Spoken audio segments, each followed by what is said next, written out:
E aí, Dev? Tudo tranquilo? Eu espero que sim.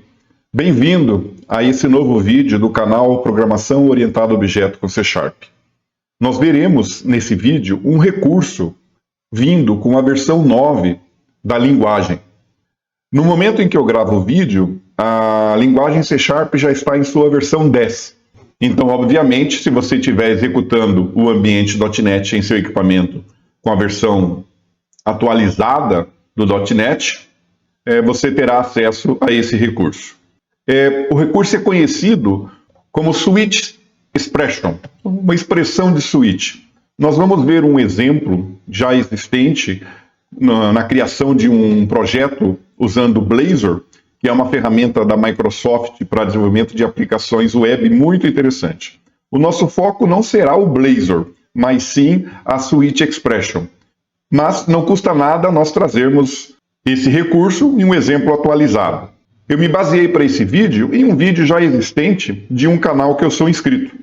E esse canal tem muitos vídeos interessantes. Então, caso você se interesse pela fonte que originou a ideia de eu gravar esse vídeo, basta clicar no link indicado no topo desse vídeo.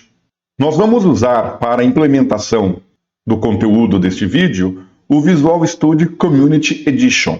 É uma versão livre, com algumas limitações, vale a pena a leitura da licença de uso, e já em sua versão 2022. Caso você não tenha essa ferramenta em seu equipamento, eu recomendo que você realize o download dela diretamente do site da Microsoft. Aqui com o Visual Studio Installer aberto, eu vou mostrar para vocês o que eu mantenho instalado nas minhas versões por padrão. O desenvolvimento desktop, processamento e armazenamento de dados, e aqui o pré-requisito que nós teremos para esse conteúdo é o ASP.NET e desenvolvimento web. Com o Visual Studio 2022 em execução, eu venho aqui na criação de um novo projeto. Digito aqui na pesquisa Blazor e ele aparece para mim aqui as opções de projeto que tem. Eu quero criar um aplicativo Blazor Server. Clico aqui no botão próximo e aqui ele pede os dados para esse projeto. Então eu vou digitar aqui o nome de Blazor Switch Expression. Escolho o local onde eu vou gravar, confirmo novamente clicando no botão próximo, deixo a versão do .NET 6 selecionada, que é atual no momento da gravação do seu vídeo, sem autenticação, configurando a aplicação para utilizar o HTTPS e não marcando o Docker. A opção agora é clicar no botão Criar. Esse processo pode demorar um pouquinho. Temos aqui a estrutura básica do projeto criada e disponibilizada para nós. Eu vou executar esse projeto sem analisar o código primeiro, e nós vamos verificar a funcionalidade dele. Eu posso clicar aqui na opção de executar com debug, ou aqui executando sem debug, o que é mais rápido. Aqui temos a aplicação em execução. Essa é a página inicial, onde apresenta apenas um Hello World. Eu tenho aqui o counter, que ele é um exemplo que vai atualizando o estado da aplicação de acordo ao clique. É interessante pesquisar isso também e aplicar o estado de gerenciamento de estado, de uma aplicação. E aqui tem o Fetch Data, que é onde nós vamos trabalhar. Eu clico aqui e ele traz uma relação de períodos e temperaturas, tanto em graus centígrados como Fahrenheit, e traz aqui uma opinião, um resumo sobre a sensação em relação à temperatura. Vamos fechar o navegador e dar uma olhada no código. Eu tenho aqui a pasta Pages e tenho o arquivo Razor Fetch Data. Esse arquivo Razor, ele é visto como camada de apresentação. Ele vai exibir os dados para a nossa camada do cliente. Depois, na pasta Data, nós temos as classes que vão ser consumidas pela nossa camada de apresentação. Nós temos aqui o Weather Forecast, que é uma classe básica com propriedades. Aqui nós temos a temperatura e nós temos a temperatura em Fahrenheit usando uma transformação.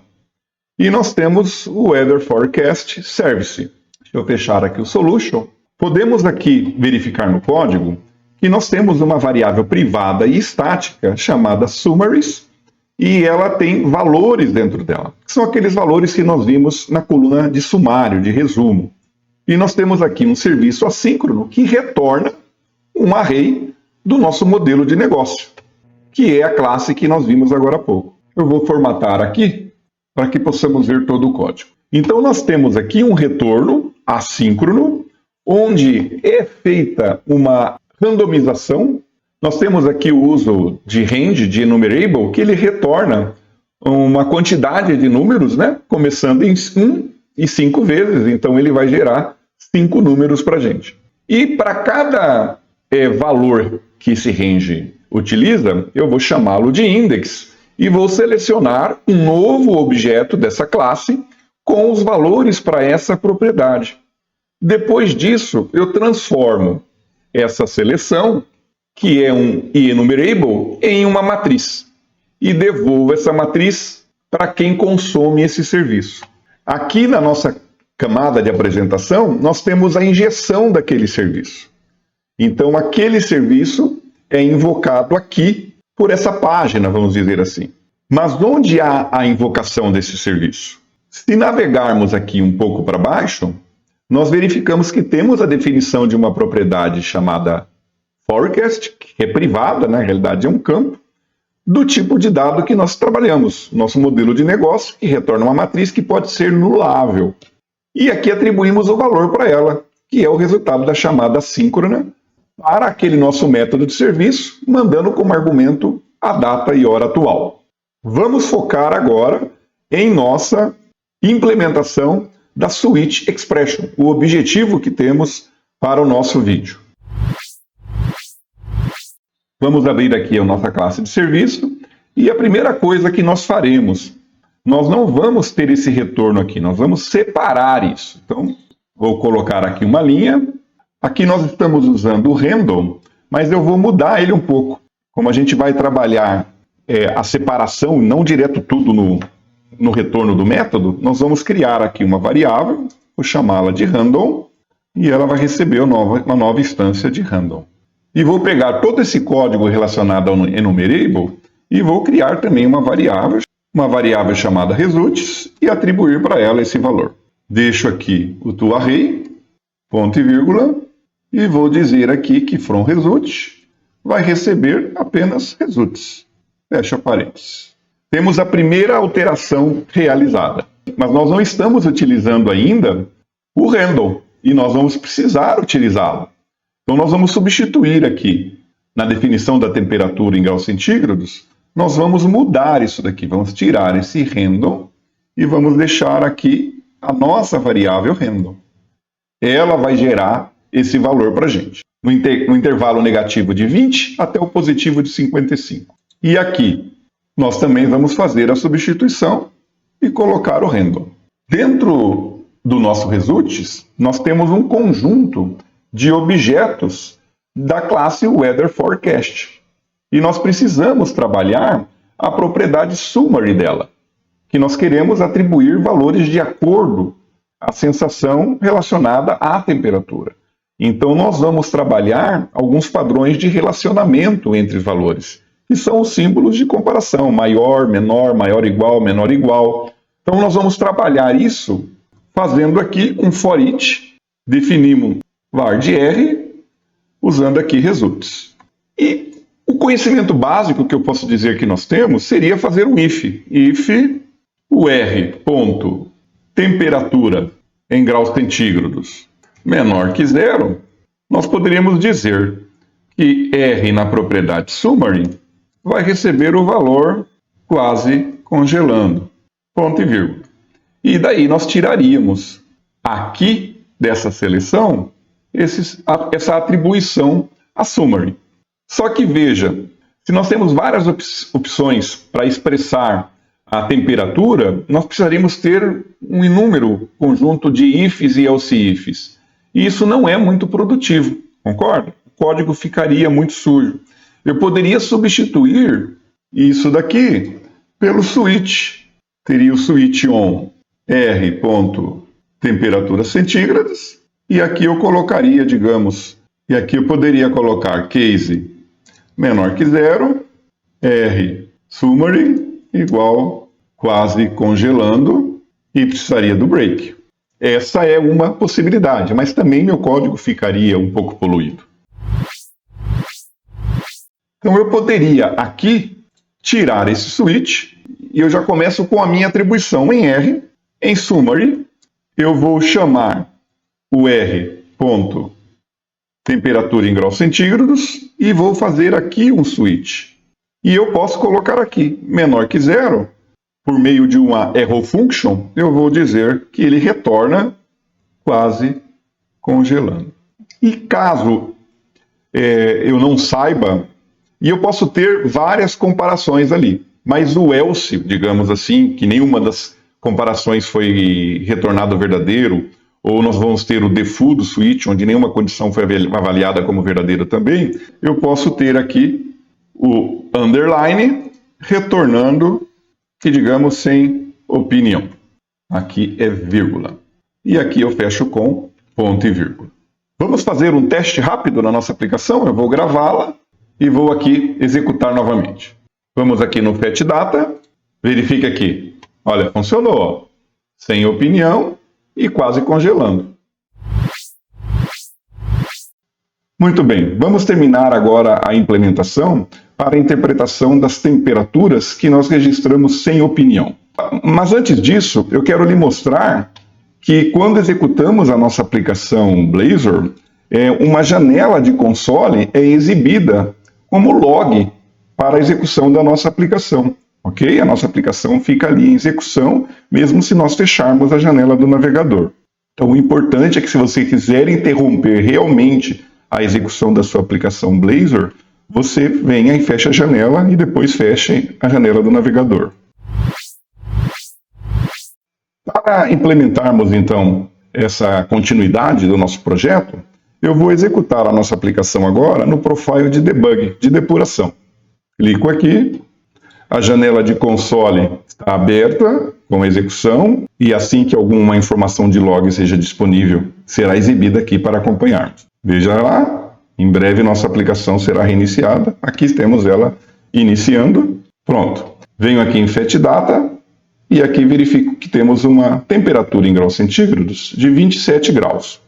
Então vamos trabalhar uma interpretação para esses 27 graus. Se me fechar essas janelas de depuração, e aqui no nosso switch expression, eu vou colocar 27, arrow function, está quente, vírgula, e vou gravar.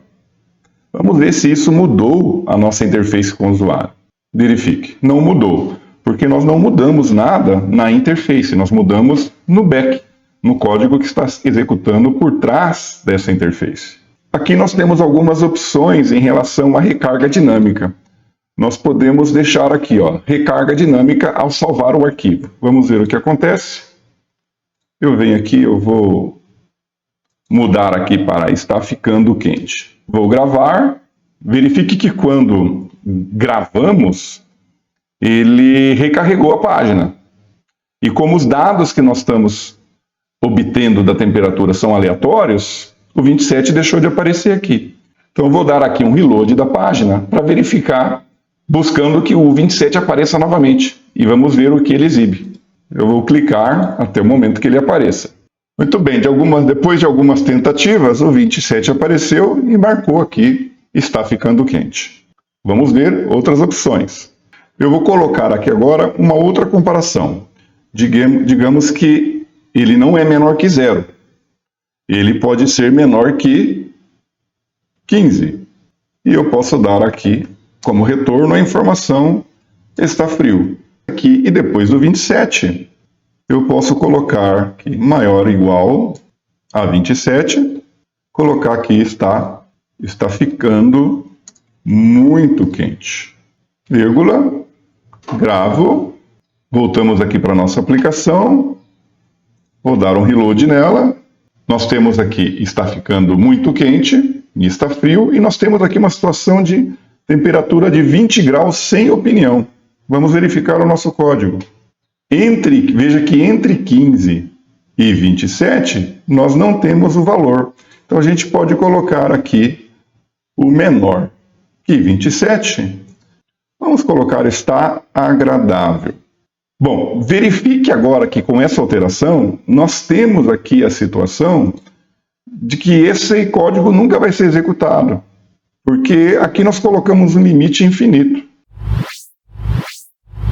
Podemos fazer aqui o uso de um operador relacional. Vamos colocar aqui um end menor ou igual a 45. E aí esse else, ele vai ser qualquer valor acima de 45. Então a gente pode colocar aqui a temperatura está enlouquecida. Verificou a situação lógica daqui, de dar erro nesse valor? Ele, durante a nossa implementação, ele já faz a validação da lógica em relação aos operadores relacionais do switch. Isso é muito legal, porque a gente não precisa executar a aplicação para ver o erro. Podemos usar, além do end, o operador OR. Vamos colocar aqui 27 OR 28, está ficando muito quente. E aqui a gente pode mudar para maior que 28. Isso também funciona. E aí, o que você achou do Switch Expression? Eu particularmente gostei. É uma nova técnica que nós podemos utilizar em avaliações de valores, de intervalo de valores também, sem o tradicional if e switch case. Essa nova implementação do switch, que nós exemplificamos tendo uma coleção como base, poderia ser qualquer outro exemplo, né? Deixa o nosso código mais limpo, mais fácil de se ler. Espero que tenha valido a pena para você assistir esse vídeo, ao ponto de você curti-lo, se inscrever no canal, caso ainda não seja inscrito, e principalmente, dá uma força, divulgue em suas redes sociais, me ajuda nesse trabalho. Um grande abraço e até a próxima.